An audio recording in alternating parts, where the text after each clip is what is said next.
Hi, this is Kalyan Karmakar, Hi, this is Kurush Dalal, and you're listening to. episode 3 of K&K Dig Food. So, we really practice this to come across as more professional. We reached out to a social media agency, but they were changing it to from K&K Dig Food to K&K Dig Their Noses. And which and that's because I offered them barter, and most of these agencies love to talk in terms of barter, but when I offered them barter, they were making it dig noses. So it was back to Kurush and me. It's really weird, isn't it? How they love to barter with us, but don't want to barter for their services. So Kurush, today's episode is called the B word, and I want to talk a bit about barter because when I was in school, when I was in international school before moving into ICSE, and where it was. So there was this pictorial book which you were reading, which were 4 stages of human economics. So it said the first stage was barter, and then it moved into currency, which was initially perhaps like salt or gold bars or whatever. Then cash, and then notes, and now crypto. And you, of course, apart from being an archaeologist, you're also an expert in numismatics, I think, which is the study not of. expert, not an expert. So, Purush, I'm thinking of calling you Google from now on, because what I realized in the last 2 episodes, anything I ask you, you have an answer on. So Google is, of course, different from what I think the exercise which women do, which is Kegel. But Kurush, why did By the way, men also do Kegel? Huh? They do? So I should Yeah, start it's doing. damn good for your prostate, especially after they yank it out. Okay, so and after then if you don't want to, dribble, it's a good thing. So I don't think we should talk about that on this show. No, but maybe after the recording, we'll go off camera and maybe we can YouTube it and practice. Achha, listen, no, we can't YouTube it. This is a family show. No, for ourselves when we're off the camera. Okay. So now, what was the idea behind moving away from barter to a standard thing, whether it's a salt bar or whatever? There is 2 things. And it happened all across the world, right? So it's number one is I went to a boarding school and we bartered the hell out of everything. Oh, books also used to barter. But now the whole thing about barter is about value. So you have to have things of common value, and you have to have a valuation of objects. So let me give you a rundown and I'll tell you why as we proceed. So we basically had a breakfast, which was our main meal of the day, favoritist meal, etc., which was a cup of hot milk, a bowl of porridge, a banana, 2 thick slices of bread with some butter somewhere on them, and an egg for the Panchgani, right? Panchgani, Bilamoria High School. The vegetarians usually got potatoes. We saw Bilamoria High School when we went to Panchgani. Yeah. Very excited because Kainaz's surname is Bilamoria. So we got 1 fried egg each with that. The vegetarians got potatoes. Yeah. They got something called red potatoes and yellow potatoes. Don't ask. The long and short was that everything was then valued in units of slices of bread and bananas. Yeah. 2 bananas was equal to 1 slice of bread. Okay, 1 banana was also equal to 1 bowl of porridge, 1 bowl of milk, 1 cup of milk, so on and so forth. An egg, depending on how desperate you were, could be a slice of bread and butter, or could be a slice of bread and butter and a banana, depending on what the availability was. So the problem with barter is that, it's not always even. So what if I don't have bananas and I want your fried egg, but you only want bananas? How do we work it out? So do I then take bananas from somebody else in exchange for something I have? So it becomes very complicated. And I envisage another problem, Kurush, that you want to go and watch a movie, assuming there's a theater in Panchgani or whatever, then you can't pay with bananas or bread, right, at the ticket counter. So, but see, in the old days, everything was measured the value was measured in grain, basically. Grain. And in cattle. Okay. So most of the time, you wouldn't give somebody a cow that was about to roll over and die the moment you sold her off. I mean, the guy taking her in exchange wouldn't be that stupid either. And even that cow would be valued in grain. So there would be a basic measurement of grain. But a lot of things that you wanted would cost a lot of grain. Because grain was a very, commodious thing. So imagine going around with a bullock cart full of grain for a wallet. To buy to buy a vada pav. Yeah. not for vada pav, but you know what I mean. So if you wanted to buy a house, or you wanted to buy anything, you want to buy rope and you needed 3 bags of grain. So imagine carting 3 bags of grain around to look for a guy. Or if you wanted to eat at the Zodiac Grill or something, or Mars. Oh, then you need many Imagine bullock carts. driving into Pratik's kitchen with your bullock carts and there. And what if Pratik doesn't want grain at that time? Yes. Or what if Pratik's granary is full? So, or Pratik might have got his grain from Jammu. Nowadays, he gets buckwheat from Jammu. He might not be very happy with the quality of my grain. Yes. So then all kinds of those things are taken care of if you go for a high value object, which has low volume that it takes up. So basically gold, silver, copper, then with copper, bronze, lead, brass, all those mixtures for the lower denomination coins. These things became commodities that could be exchanged more easily. Even their values changed in the old world. So for example, it's like the dollar and the rupee. I mean, today you look at them and they're both printed on paper, but they're basically backed by a government, and it's a complex economical thing. Similarly, depending on areas that were very rich in silver, silver would have lower value. Yes. In areas that were very poor in silver, silver would have much higher value. So India never really had much gold and had virtually no silver. So silver was a highly, respected denomination. So Indian silver coins are usually very small. It's only in the Mughal period that you get, the larger silver coins. Before that, they're all tiny coins like this. Half a gram is a big coin. You actually have coins that come from a dynasty, very interesting dynasty called the Habarids. So they're paper thin coins almost. Wow. And each coin weighs less than 0.5 grams. Okay. And luckily for us, they're normally found in large masses for archaeologists. So, there's a lot of them going around. And you can buy them when they're found, there's a glut in the market. When they're found, you can buy them for a couple $100. But to get back to what I'm saying, so this became a high value object, which could be carried easily. So traders didn't have to take bullock carts of grain from one place to the other. And, the damage to the grain that could happen, it could rain on it, could catch fire, etc., etc. So metals became the #1 currency. And this happened pretty recently. If you really, really, really push it, the Lydians started this about 2,700 years ago. It's as recently as that. They had this beautiful local stuff called electrum, which was a gold and silver alloy that was easily available. Yes. And they stamped it with this image of a lion on one side. And most early coins were unifacial. They had only one face. And they were not beautifully round or square or, yummy shaped like we have today. It just haphazard shape because it was the weight of the coin that mattered. Later on, when different areas had different denominations, you actually had cut fractions. If you've seen a cowboy movie, you're seeing this Western, and the hero looks at the villain, and the villain looks at the hero, and the hero looks at the villain, very much like a movie. And then the villain says, "For 2 bits, I do this to you," and the guy throws down a 25-cent coin. And when I was growing up, I always wondered, how the hell is 25 cents, which is a quarter, 2 bits? I mean, you have a denomination that is 12.5 cents. That's weird, right? So the reason for this is in the beginning, all they had was silver dollars and no low denominations. So they actually took a chisel and they cut the silver dollar like a pizza into 8 pieces. And those 8 pieces were used, for lower denominations. So 2 bits was a quarter of a rupee. So Kurush, what is your 2 bits on the barter system in the world of food today? To coming back to on topic. So I'll tell you this. I think for people who cook at home and who like to eat each other's food, it's a great idea to do.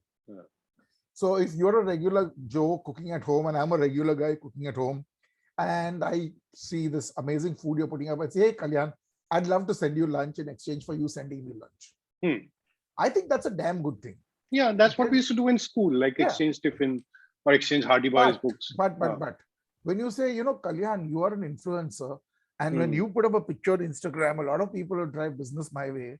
So I'd send you 2 free lunches in exchange for which you put up 20 pictures of mine and tag me and my name in it. Why should Kalyan do that?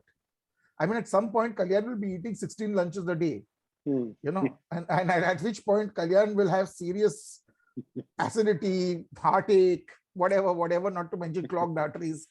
and other problems which we can't discuss on a family program. So if you want something that I can give you to increase your business footprint and increase money coming into you, and then you don't want to pay for it, that's a little bit of a bummer.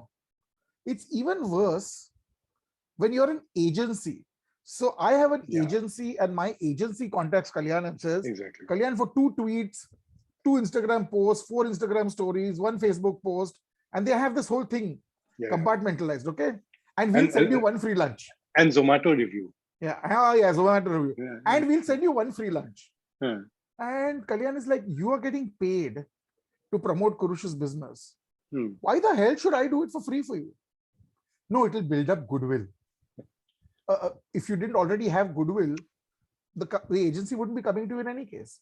So but Kurush, to be fair, and since you're on the business side, you might be this thing. I think that now it's working a bit both ways. I think there are also people who are getting in touch with, service providers or food providers saying that, you give me this for free and I will write about you. So it's happening both ways, and I think that happened in the early days of blogging becoming popular. I think no, but I think now also the reelers and all that. Same thing. So it's like this. I walk in. I have, I don't know how many points on Zomato. But I very rarely review on Zomato because there's too much baggage that comes with it. Yeah. Okay, and but there are people who got like A1 rating and Z clearance security or whatever on Zomato. And they walk into your restaurant and say, look, 5 of us are coming for lunch, and please give us your best lunch free, and we'll give you amazing ratings on Zomato. And the guy is like, boss, I will be out of pocket in a big way for your rating on Zomato. Not interested. Now, till here, it's okay. I know. But it gets bad when you say, if you don't do this for us, we'll all give you a 1-star rating on Zomato. Exactly. And we have 47 million and 32 followers. And you know what that will do to you. So that is wrong. That's blackmail. Yes. Okay. I think that that's right. Like, I mean, till then, let the restaurant owner or the whatever cookie maker decide that mujhe ye karna hai ki nahi, and they might want to or whatever, but don't force. I mean, not force. Don't blackmail. And see, this is the time of home cooks. We had bad days. Yeah. Okay. If you're an influencer and you can help somebody out who sends you a meal, okay, and put up some pictures and say, Vinayak Talwar sent me this, or Anushka Shankar sent me that.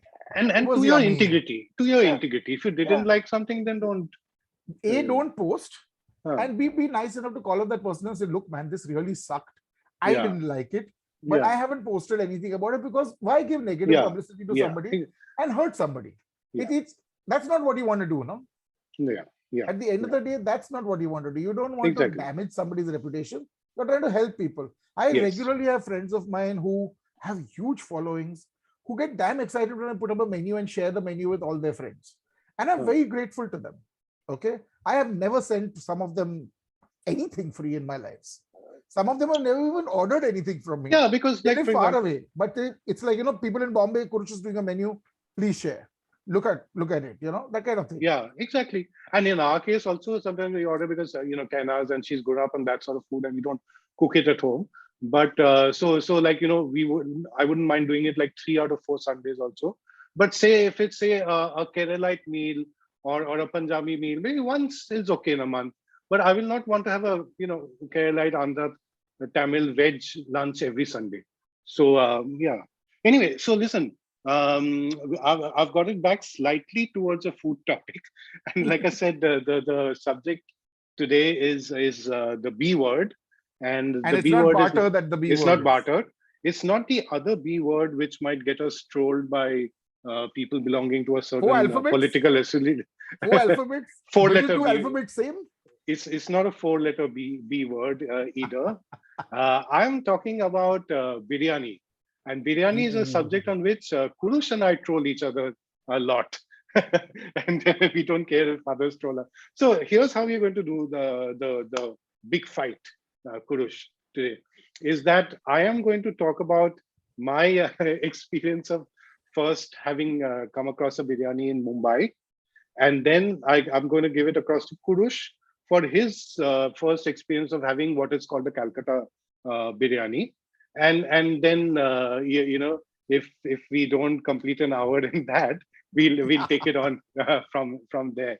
But If guys, I hope we you. couldn't speak about an hour on just biryani, we should hang up our hats and stop talking about food.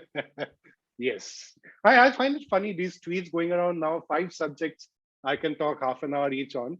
You give Kurush he do life. There will be some 500 subjects he can talk half an hour. I've got to interrupt you. Yeah. So some days back, there was something or the other where I teach, and there was a problem with one of our resource people getting a little pricey. And I said, look, if push comes to shove, I'll do that lecture. Because after all these years, of doing research and putting lectures into place, if you want to put a basic lecture for an hour on any topic, you should know how to do it. And from your specialization. Yeah, and from my specialization. Yeah. So my boss was laughing at me, and saying, "Tu to kuch bhi karega." And Rhea piped in and said, "Arey, give him a couple of days. He'll talk about plastic pipes also." With great confidence. So I take that as a great, accolade. But see, there's like Kapil Dev, no? Kapil Dev played for East Bengal also. There you go. And did ads. Okay, so my first experience of biryani. So, I had moved into Bombay as it was called then, in 1997. And with IMRB, whom I had joined. So it was my first sort of thing from after college. And, I just started working. So I was put up in a PG, paying guest, dig in Bandra. And remember the one I was telling you about in the last episode with the Indian toilet and all that? So I was very excited before I came here, because I was told by the Bombay office that I'd be in a PG run by a Punjabi family. So now listen, this is 97, Kurush. So there are no blogs, there's no Instagram, there's no thing. We don't know about regional Indian food. We don't know it's wrong to call Punjabis paiyas and any South Indian Madrasis. We didn't even know of Parsi, so forget calling them Bawas and Bavis. Yeah. So I thought, Punjabi house, every night tandoori chicken. So I came in, with lots of hopes to Bombay. I got off on VT station and, took my bag and my bulwarker. I got my bulwarker too, Shodita to Rakta, and went into my PG. So Punjabi family, elderly couple, and they had also just started keeping PGIs. So I was probably the second PG. This thing. So then and meal was included, in the deal. It was 30 rupees a night, and office was paying at that time because it was. So then I figured out that they were vegetarian. So I said, "आप लोग कैसे पंजाबी हो? आप vegetarian हैं?" तो aunty से, हम लोग हिंदू है, हम नॉन-वेज का बात भी नहीं करते हैं. तो I said, हम बाहर से मंगाए. नहीं. Though later, as we became this thing, landlady, bless her soul, both of them are no longer there. She knew that when I had a bad day at work, I'd smuggle in a chicken fried rice from stomach and a small bottle of vodka or something and lock up and this thing. And next morning, she wouldn't question when there was a stainless steel plate with some rice from outside, kept in the wash basket. But bless their soul. But so then I told her that, then Sunday came, and first Sunday away from home. So I said, Auntie, Sunday when I was at home is always like non-veg. And to a Bengali, non-veg means meat. It's fish is. So I said, what should I do? So then Auntie said, "Aap Lucky jao, Lucky mein non-veg milega." So I was like translating, like, you'll try to get lucky and you'll get meat. And listen, I was very innocent in 97, so it didn't sound to me the way it sounds now when I'm saying it, So then she said, "Nee, Lucky restaurant." So I went ahead, and this is like Bandra Talao. So I asked people Lucky, and I realized that it's this big landmark. It's when you enter Bandra, you tell people how Lucky pahunch gaya ho. So I went to Lucky. And I went to the menu and I said, okay, one mutton biryani and one Pepsi, because in Calcutta you have to have a cola after this thing. I was not a thumbs up guy. And then I picked up a midday and I was sitting by the thing, looking out and reading the paper and stuff like that, watching the world go past. And then the biryani comes on a plate. I'm saying, oh, wow, this looks nice, like, lovely rice and bits of yellow. And, it's this thing and quite a bit. Then I took a bite of the rice. beautiful rice, beautiful flavors, beautiful stuff. Then I dug in my fork a bit more. Yeah. I'm like, uh-oh, what is this? Again, what is this? And then I find a lot of brown sort of gravy in it. And then I dug in, and then I saw that there was, below the rice, there was gravy, there was meat, and one or two potatoes. And later I realized that that's what Bombay biryani is, and I was aghast. So just to give you a contrast, in Calcutta, the biryani which I'd grown up eating would be rice and dry rice, so there would be no gravy in it. There would be one piece of mutton, which would often be inedible, and there would be a potato which would use to stretch to have the rice with, and it was cheaper than in Bombay. So in Calcutta, the biryani at that point was $30. In Lucky, it was $70. Having said that, the Lucky biryani would have 4 or 5 pieces of meat and very good quality meat. And I was like, Agha. So then I said, okay. Then someone told me a Nurani. So I went to Nurani. The biryani was said. Then someone told me go to Jafar Bhai. So I went to Jafar Bhai. The biryani was said. Then finally, after I got married and maybe in 2008 or something, a Kakuri house was launched in Bandra, and I ordered the biryani. It was the Awadhi Dum biryani, and that was a bit like Calcutta biryani, except no potato, but dry rice and mutton. And I went straight to my blog and wrote a blog post on that night. I was so excited, and it was titled "Hey Bono, I've found what I'm looking for." So none of us from Calcutta, even now, and for me it's been 20 years plus, I can apply for domicileship, sort of consider the Bombay biryani as biryani. With that, over to you, Kurush Dalal, your first memories of Calcutta biryani. So, Remember, your my wife first is in the memories of next room biryani. and she can hear you. And if you're like, aggressive towards Calcutta, she might like, no lunch Luckily for for you. me, my wife has the same kind of biryani views that I have. She's a Thank Bombay God girl. for that. She's a Bombay So girl. now this is where it gets interesting. Hmm. My tryst with biryani happened a bit late in life. Parsis don't do biryani. Okay. And we do something called a palau. So that's saffron rice on top, white rice below. Which, sorry, I have to interject there, guys, that if you're Bengalis in Mumbai, if either on a home chef's menu, caterer's menu, or later you get invited to a Parsi wedding or go to a restaurant, the palau dal, which might be on offer, that is the closest to what the rice is, to our thing, like what Kurush does or the Godiwalas. Godiwalas is richer, in the more of oil and stuff, but that is. And also there's aloo also sometimes. So the Godiwalas is richer, I'll tell you why. Because it's wedding fare. Because no, not just wedding fare. It's basically made in a large quantity and then it's put on dum. So it's really like served. It's going to be served immediately. Yeah. As opposed to layered in a container and sent to your house where you will eat it later. So that's basically we make the same thing when we do weddings and things like that. But to get back to the point, so palau was what I grew up eating. And I remember the first time I had a biryani in Bombay, and I was very underwhelmed at that time. I was like, oh, where was this? Do you remember? Or? So this was at a restaurant. The first time I had a commercial biryani. Now to add to this, and how old were you then? School, college? I must have been about 14 or 15 by that time already. Okay. Now to add to this problem, from the time I was about 9, I had a very close friend of mine called Mamadi. And Mamadi was a Bori, and he lived very close to my St. Xavier's High School.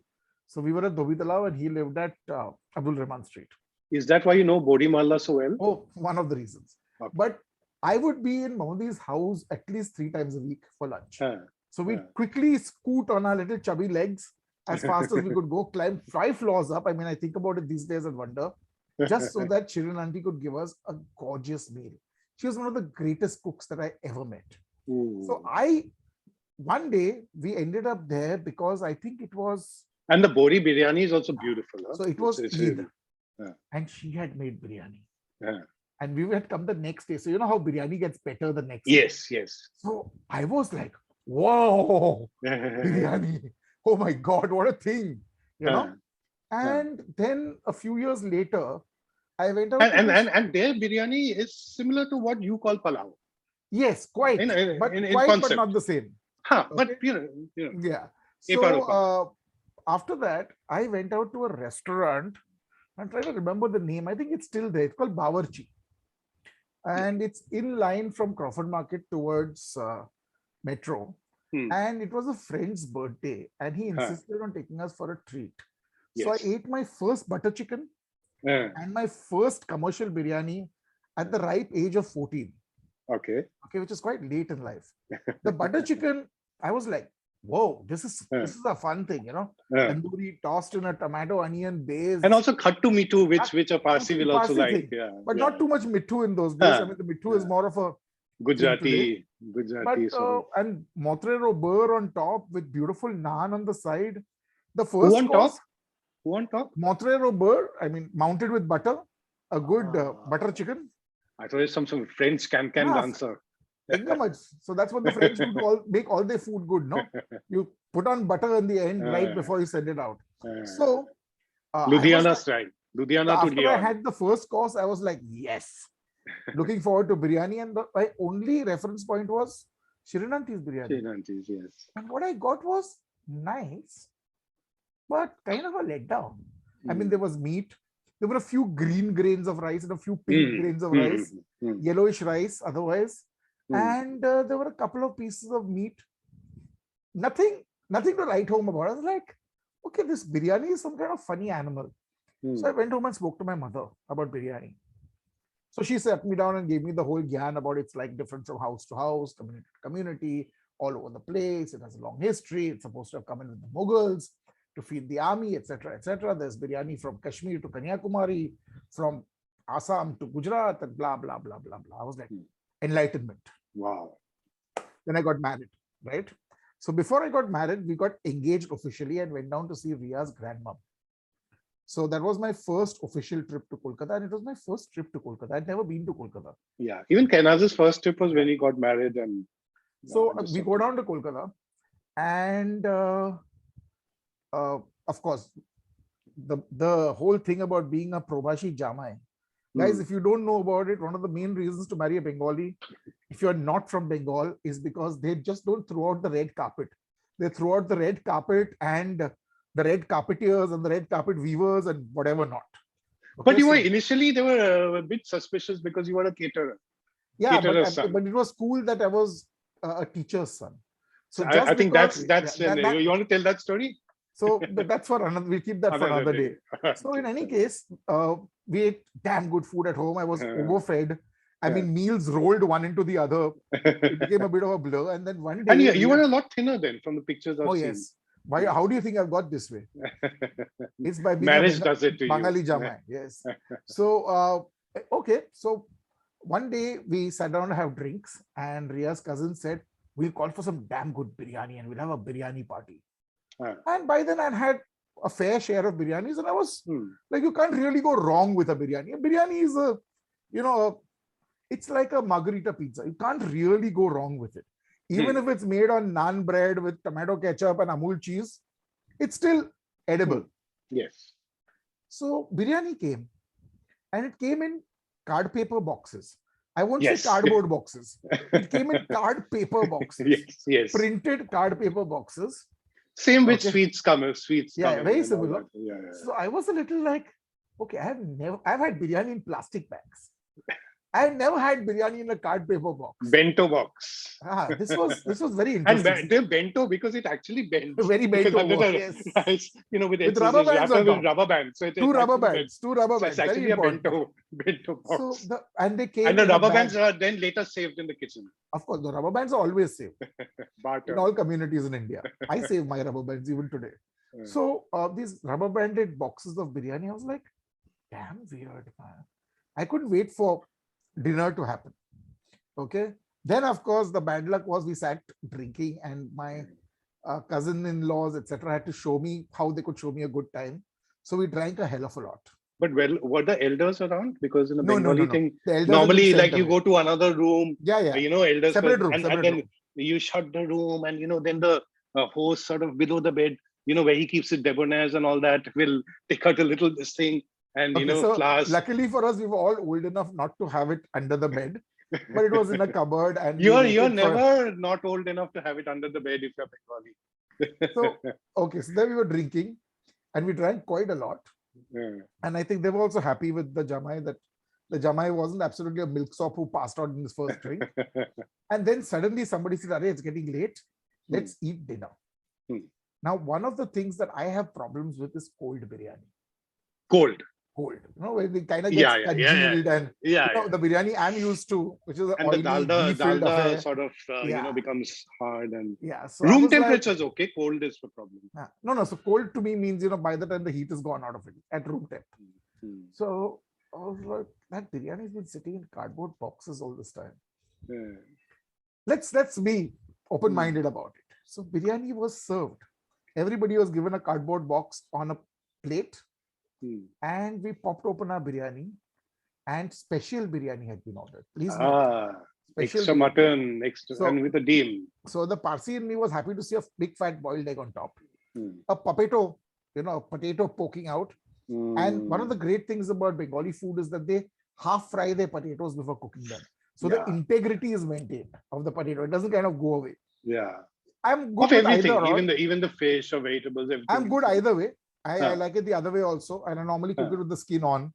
So that keeps the integrity going. But that's to each their own. So now there was this fried-ish piece of potato popping out. It was like, okay, this looks good, And there was a butter paper inside.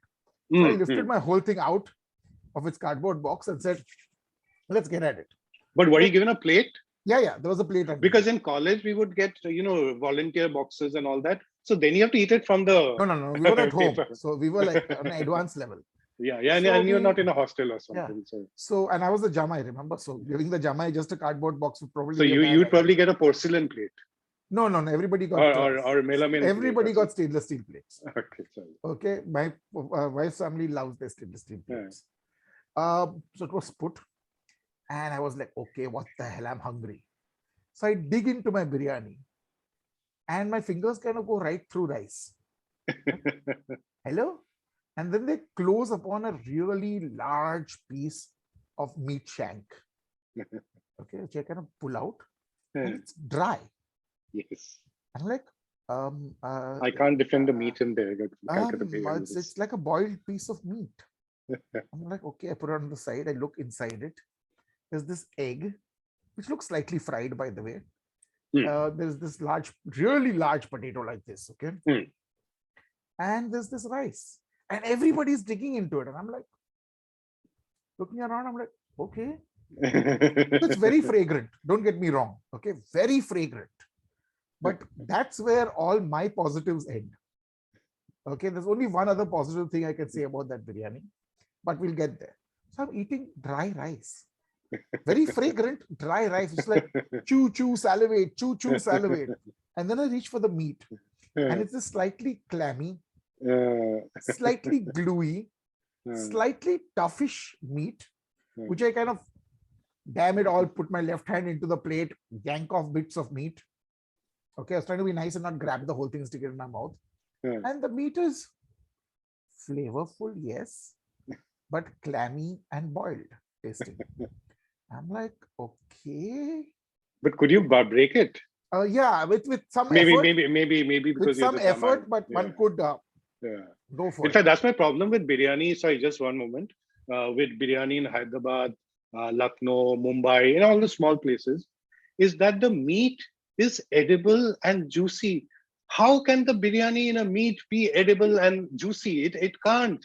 The meat is there for essence. If you can eat the meat in a biryani, then it's not a biryani. So to get on with it, I managed to eat most of the meat. There's a decent bit of gristle also with it, and I don't do gristle. Okay. By gristle, you mean that fiber, right? The plastic pieces. Plastic, as my brother and I would call them. And everybody's hammering away their bone marrow pieces to get the marrow. I put it to the side. Hey, we can't use these sort of gestures, Kurush, nowadays. So it's a very woke audience. So basically, I'm completely spoiled by beautiful brass bone marrow spoons at home. And we use porcelain plates. If I banged my nalli on a porcelain plate in the middle of the table and shattered it, my mother would kill me. So I put my nalli aside quietly, and I'm eating my rice as best as I can.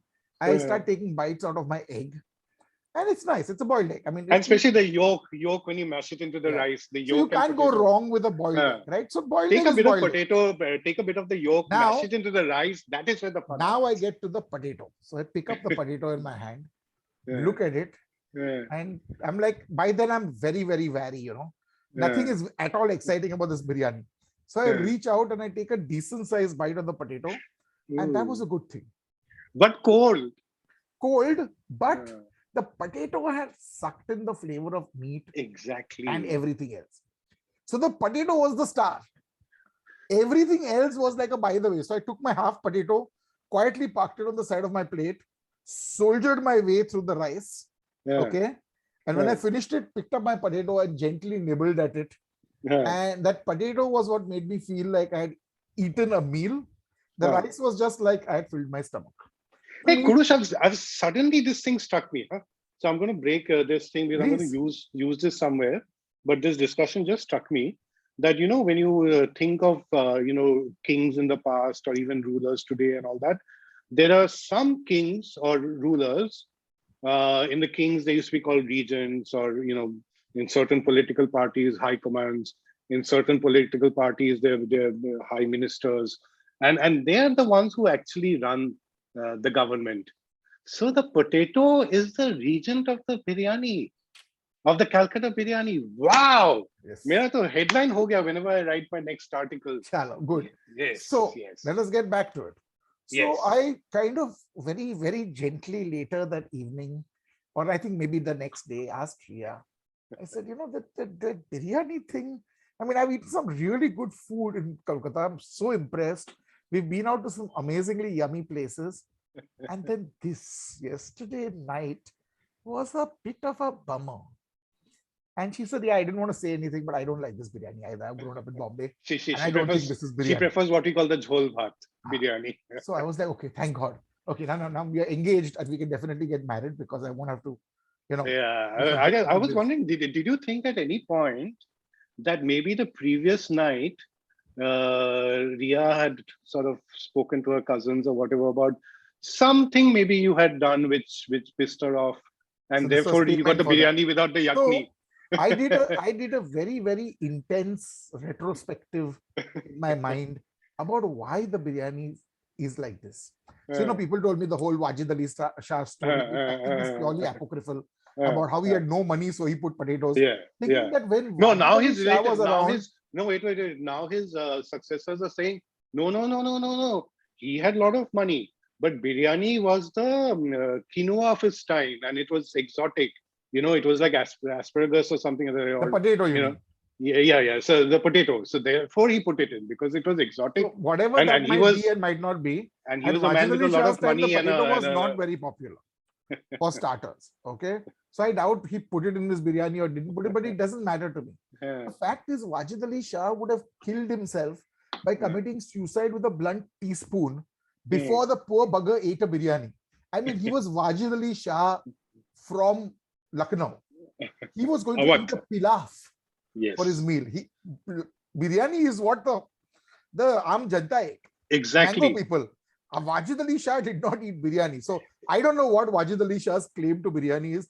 And I really don't see him supervising and saying, biryani like this for everybody. Aaj fridge mein aloo hai. Fridge mein aloo dalo, mutton khatam karo, kal naya aloo aane wala hai. In fact, someone told me that in Lucknow, you know, when the pulao went onto the streets, they were called biryani just to make it more exciting, because pulao in homes were associated, especially with Hindus, with you know, that bland deal. And I must say that in say maybe around 2010 or something, when I went to Lucknow, and by then I knew of this story and all that, so I thought, let me go and have the Lucknow biryani on the streets, and I went to Wahid, Lallabai, and all that, and I found it to be same and yet very different. So same in the sense that there's no yakni, but the rice, first of all, was much richer than the Calcutta biryani rice in terms of the ghee and all of that. And the Lucknow famous biryani shops are very, very plebeian, very humble. So they're like stalls. Like if you see Hyderabad or Calcutta, the basic biryani places, they're like family places. Lucknow, Wahid, Idris, all of these are like, you know, on the street, and stuff, Yeah, but everyone eats Aam it. Aadmi's food, the common Huh. man's food. And the other thing I found was that there was a lot more meat in the Lucknow biryani, which was also cheap, and the meat was very juicy. And obviously, when it was mutton, it would be mutton. They wouldn't, put it as beef. So Nobody palms off mutton, and puts ha, beef into yeah, its place and all that. and Nobody that does. was no, and that too with such reliable places. But the other thing, my hypothesis, Kurush, is that Calcutta in any case was not so much a meat-eating culture. It was fish. It was also not, that affluent a thing. On whole, like maybe not the Park Street and Middleton Bengalis. So in Calcutta, in any way, like if you see our movies also, we're always a bit like Thanda, not like Punjabi and your Pathan and stuff like that. So Uttam Kumar would be very different from Amitabh Bachchan and Dilip Kumar and stuff. So therefore, our biryani is more Spartan. While in No, Lucknow, no, no. there's color, there's No, no, no, oil, no, no. there's That is mutton. a very nice way of putting it. Your biryani basically is the counterfoil to Darjeeling tea. Have you noticed the amount of Darjeeling tea that Bengalis drink? Bengali middle class people drink more Makai Bari than is farmed at Makai Bari. Okay, I mean It's like the Scotch it's like consumed more in black Punjab. label is drunk in Punjab than is bottled in Scotland, right?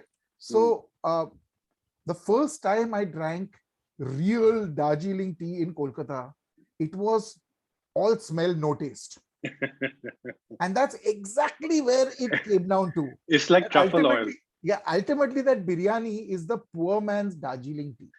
And also Calcutta is a rice eating thing. So if there's more rice, we'll be happy in any case. Yeah, but see, mostly on the street when you go to eat from those gadis, the hadgadi walas who make lunch for poor people, it's jhol bhat. And there's a decent bit of jhol in it. It's not like the jhol is somewhere far away and it's and there could be mache jhol and bhat and all that. Yeah. So biryani is different. Okay, Kurush, we have about less than 20 minutes left.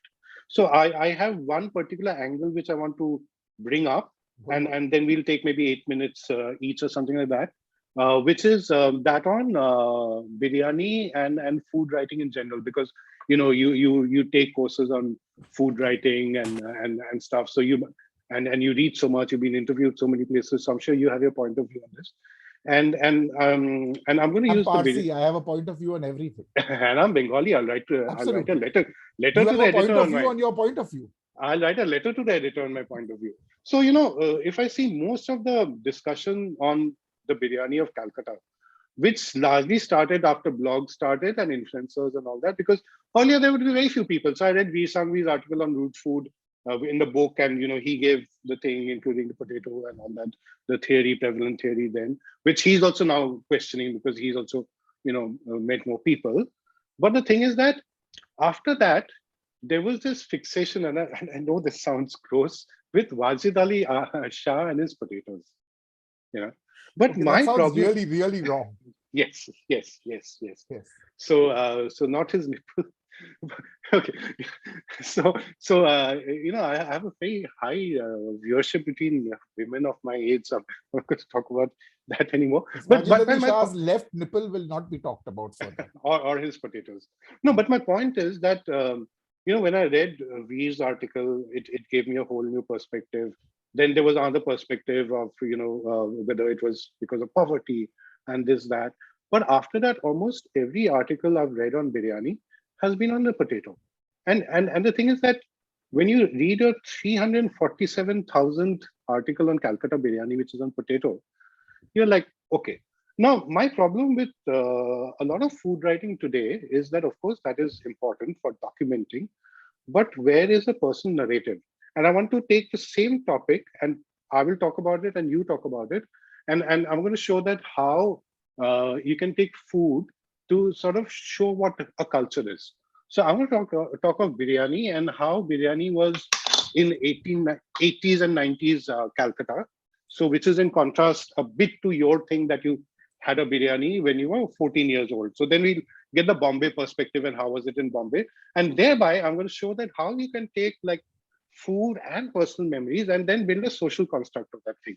So I'm going to be very fast because while I'm giving equal time to us. Kurush deserves more time. So okay. So here's the thing. So I had biryani. I moved into Calcutta when I was 8 or 9, so I couldn't obviously have it before that. But within like 2-3 years, I had my first biryani, because in Calcutta, biryani was a big thing, right? And biryani was not made in homes, and within that, it was made in Muslim-run restaurants. So Hindu homes would make pulao to go with mangsho, which would be yellow colored or white with vegetables. Sort of fried rice, could be a bit sweet. And at that time, there was very little intermingling. They would like, I mean, I'm sure Calcuttans would protest, but the fact is that there were Muslim areas and there were Hindu areas, and there would be often the social classes also would be largely different. And you could be in certain areas of Calcutta where you might not have even interacted with a Muslim in a social level or whatever, so you wouldn't eat in their home, so you don't know what. Not because there's any issue, but you just don't know someone whose house you go to. Just not there. Not done. Yes. But on the other hand, the biryani joints, like, when middle class families, if they go for puja shopping or there's that or for a treat, they would go. And there was a standard variety of biryani. So there was no like biryani at someone's house, which is different. So then when I was in high school onwards, and when sometimes we'd save up money and go to watch Pretty Woman or, Maine Pyar Kiya or stuff like that, then we would say, okay, let's have some lunch before the movie, and we'd go to a restaurant. Now, the difference was that with the money we had then, we could either eat like fuchkas or rolls on the stall, but the only restaurant where you can go and sit and eat would be a biryani place. And all you could afford was one biryani per person, so you'd have that. There are other dishes like rezala and chap, and if you take that, you can get the gravy element. But you either had rezala, chap, and roti, or biryani, which came to the same price. So my thing is that in the 70s and 80s and even 90s, when I was in college and then started working, stuff like that, biryani was a big social enabler, and gave a sense of independence. And two was, I think it brought people together, because when you're in a biryani restaurant, I mean, they could be called Nizam, Armenia, whatever, but you wouldn't be thinking that you're sitting in a Muslim-owned restaurant. You would be thinking that you're sitting in a biryani place. One is that, and two, I'm very sorry, but most of us, and we're fairly, we went to schools and read quite a bit.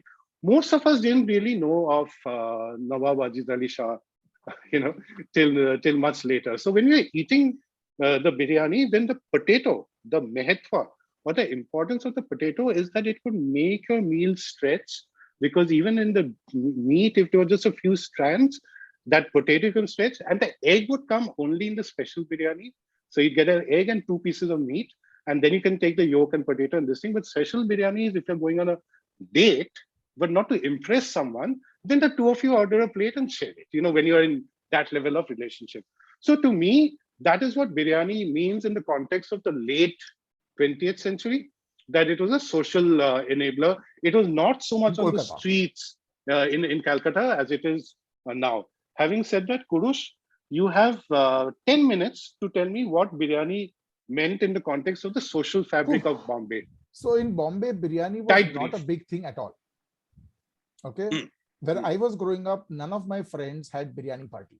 It was only when I was in college, okay, that you were having a party, friends were coming over, and in college a party meant drinking. I mean, look, let's not beat around the bush. Yeah. If there's no booze at the party, like, what the hell are we going there for? No, even for grown-ups now today, it's alcohol, then biryani. So birthday party would be one cake, invariably chocolate, so that everybody could imbibe, happily, because, very few people don't like a chocolate cake. From Merwan. Depending on where. I was very snooty. I had all my chocolate cakes from celebrations when my friend Mernosh made them, and oh God, they were good, and they still are. He's the best cake. But he used to bake cakes even then, as a kid. Yeah. So he started straight off the bat. Okay. Talking straight off the bat, we'll come back to biryani.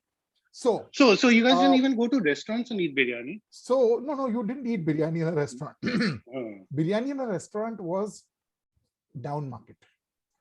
If you went to a restaurant which served biryani, you had the biryani rice, as it was called. So we went to Olympia regularly, and we would have something called the mutton fry masala. The chicken fry masala. Okay, I saw the leg piece, chicken fry masala leg piece, and then with that you would call for a biryani rice, curry marke. Okay, so there'll be a little gravy splashed on the top and he'd curry on the side. Yeah. Yes. So that was your starch with your meat.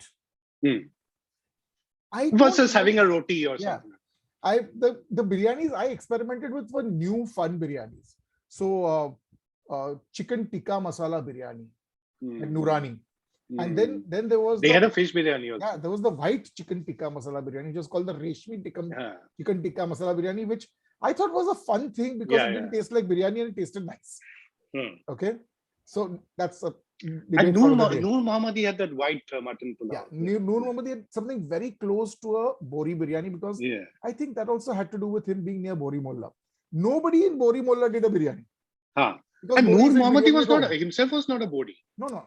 So in fact, all the food in Bori Mohalla is from the Muslims. The streets are from the Boris. But it's a lot of food that Muslims like. But nobody does biryani for the Boris as such. Yeah.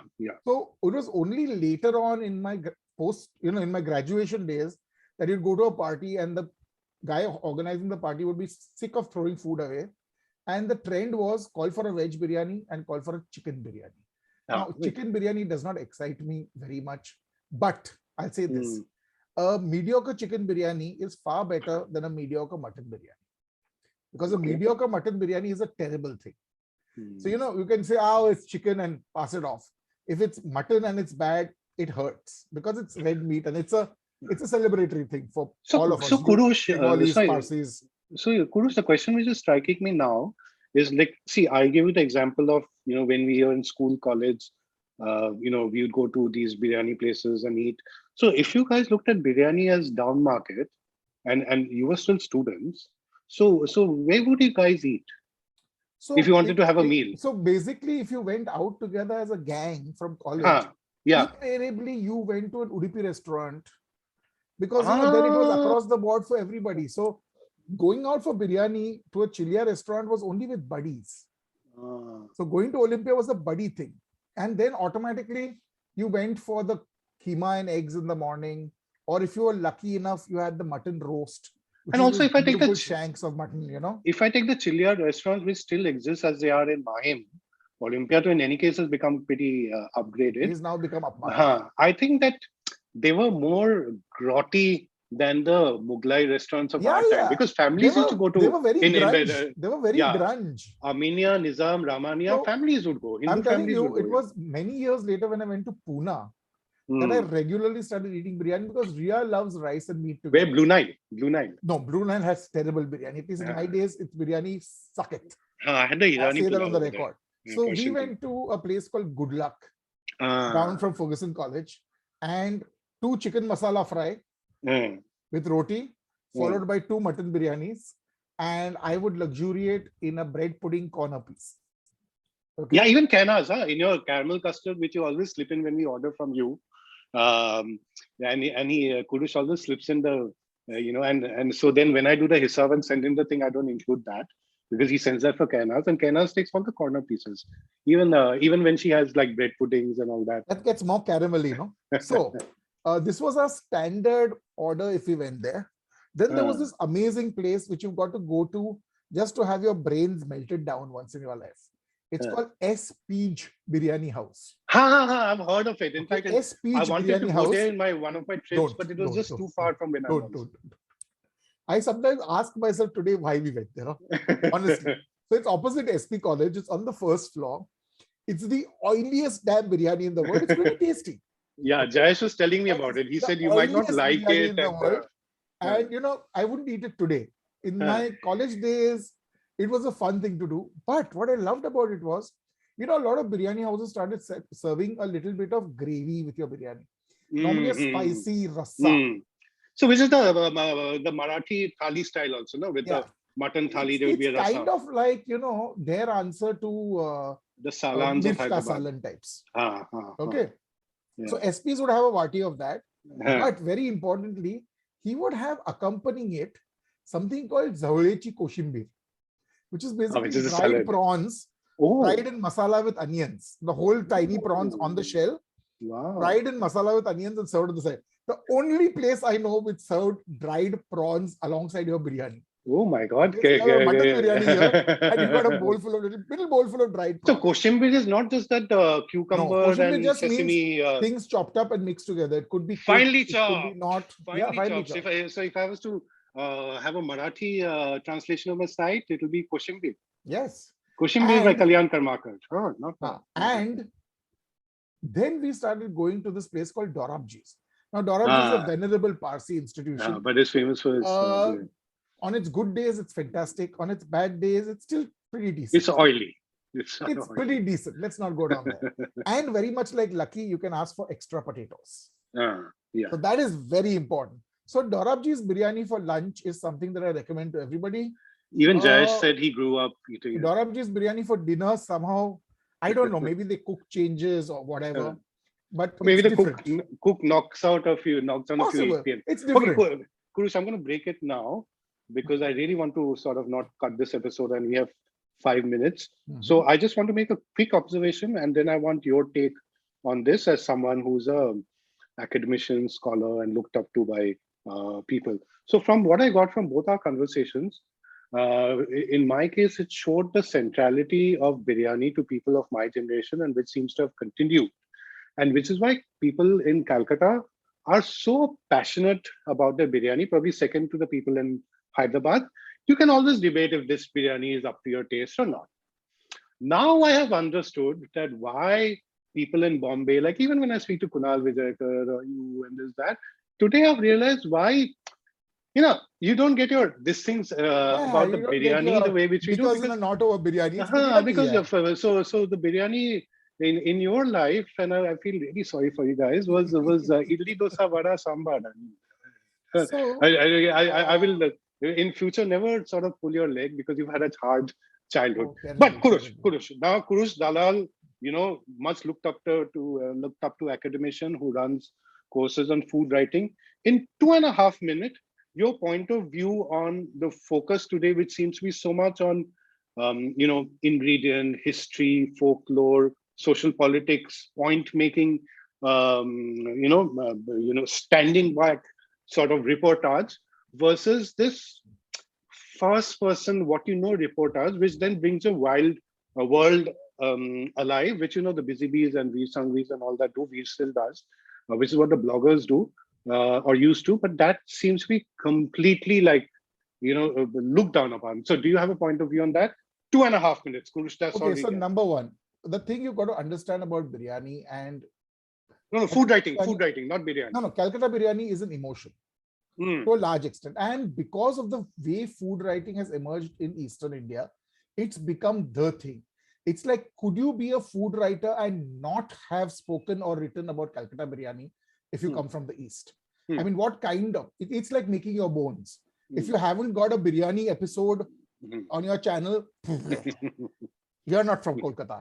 If you haven't written a blog post on biryani, you're not from Kolkata. If you haven't waxed eloquent about Wajid Ali Shah's, you are not from Kolkata. That sounds even worse. So what is happening is, from a writing point of view, there is an enormous amount of reflection from what is happening in the real world in writing. And we don't realize this, Kalyan, about how much life around us is reflected in the writing of food writers. So as trends come and go in other things, even politics, so there is an enormous amount of intolerance out there today. Yes. And sadly, platforms like Twitter in its early days, have been all about shouting down each other, and that has been more exciting. Today, Twitter is also evolving in its own way. So the kind of intolerance that is there has crept into a large extent about yours versus mine. There is no, oh my God, you also do it. Wow, I want to try it out. No, mine is better. But why is yours better or worse? Yours is yours, and that's the way it is.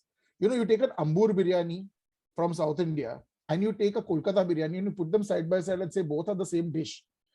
People or the Dindigul biryanis and all that. I don't know why they call it. Or then what about the Patrel biryani and the the tapioca biryani?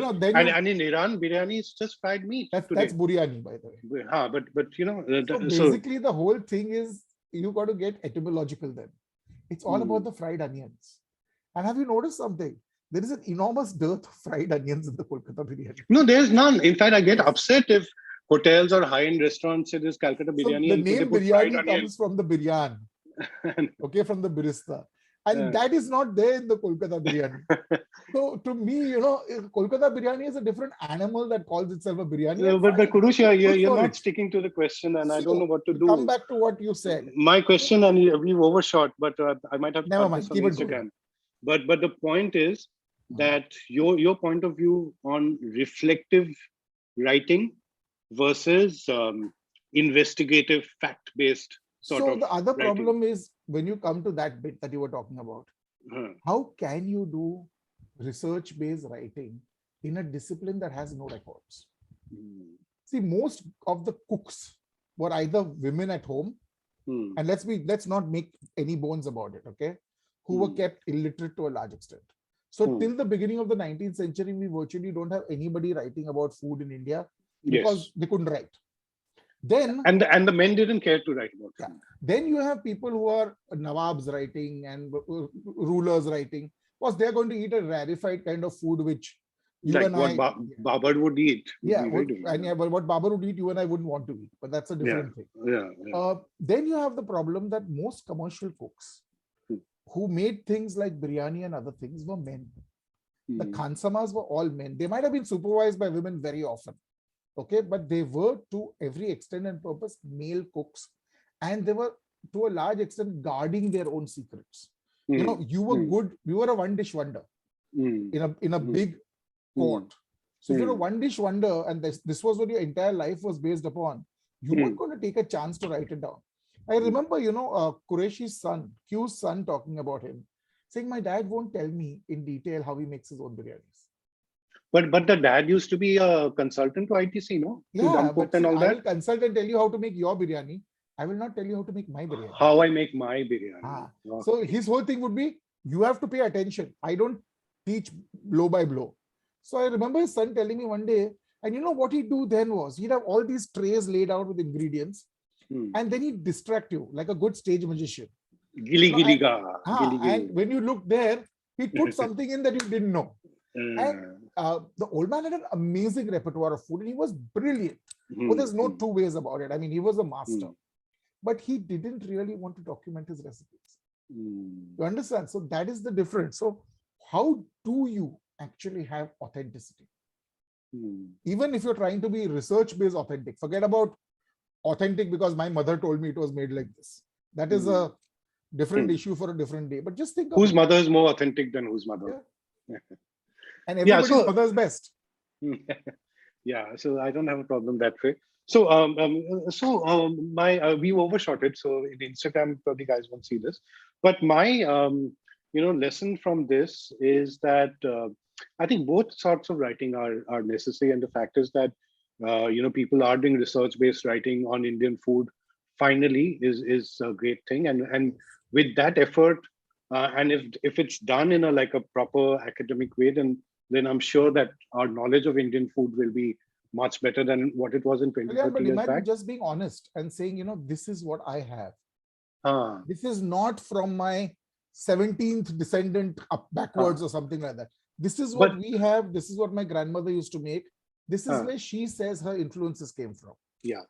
But one is that, and the second is that what social media was built on initially, blogging, was the spirit of a columnist or a diarist who would write from their life experiences, like a lot of fiction novelists might do that. They might not use their own life, but their experiences as that. And I feel that that seems to be reducing a lot. And I would just wish that, because there's so many lovely writers out there, I just wish that, and that's also given importance, because otherwise, people who are, joining the writing profession and want to make a mark for themselves might therefore feel that is not the thing to do. So I think, I completely agree with you. Why do people follow Finely Chopped after all these years? They follow the person, the persona, not your food taste necessarily. They might not like half the things that you eat. But that's not the point. It's how you talk about it, how you put it across. They know your cats, they know your wife, they know your family, and there is a connect. See, ultimately, that's what it's about. I remember when my mom wrote her first cookbook, And a lot of people said, that's not a cookbook. You're talking about your family. You're talking about people you know. You're talking about recipes and you're saying they're by somebody else. How can you say that? So she said, no, because this is my aunt and she taught me this. This is my neighbor. She taught me this. And that's why this recipe is important to me. And so long back, huh? Yeah. Now so people do that. We put out that book, and the reason that Jamvachology goes into so many reprints is because she's talking to you. It's not just a list of things, how to put it together. She's reaching out to you and you're being a part of her life. Yes. Even so many years after she's gone. So that's exactly what it is, Kalyan. Yeah, so I think that's something which and our writers should do. I mean, there's no way. I mean, there are tons of people who write much better on food and with better language or research and all that. But don't discount the strength of your own voice. The story. And since Kalyan, Kurush was all about the story. Exactly, and you know, since Kurush was talking about his mom, if you remember 2 episodes back in the initial episode, I asked him why is his dhansak slightly sweeter than say Maruk Mugrelia's. So he said that because a large part of our ancestors came from Nargol, which was closer to Maharashtra, and where they would have a slightly more sweeter food than Navsari, where Maruk came with. So so that's that. It's a wrap on today's K&K Dig Food, and I know I didn't outrage much about. Okay, I'll outrage a quick thing. You know, guys, don't get fixated on symbols. Like, you know, when people are presenting Calcutta biryani outside of Calcutta, they think that potato has to be there and then egg has to be there, and you can do whatever in between. First of all, if you're saying it's a Calcutta biryani and presenting it, then don't go authentic and put birista on it. Don't put pudina leaves on it, because to a Calcuttan, that will be as much a Satyajit Ray movie as Amar Akbar Anthony is. Okay, point number 1. Point number 2 is that boiled egg doesn't have to be in Calcutta biryani. It is not there in the regular plate, and it's there only in the special plate. Special plate. Having said that, you know, Kurush was saying that biryani is an emotion, and biryani brings in this, you know, entire feel of love and romance and all of that in me, which is why even though I'm outraging, I'm smiling and not trying to do an impression and try to get a job in, you know, a TV channel. So with that, Kurush, should we do a wrap? Yeah, I completely agree. Guys, eat and let eat. Absolutely. That's what it should be all about. Oh yeah, and outraging then, all the time. Yes, and after you eat, please also share our episode, subscribe to the channel, like karo, or kisi ko give us a thumbs up, hit the bell. Yes. All those things that you're supposed to do. Yes. I forgot to say all that in the beginning. You're going to say it a couple of times in the middle, you know, otherwise people are not going to take us seriously. Chala. As long as we take each other seriously. Okay, bye. This is a wrap.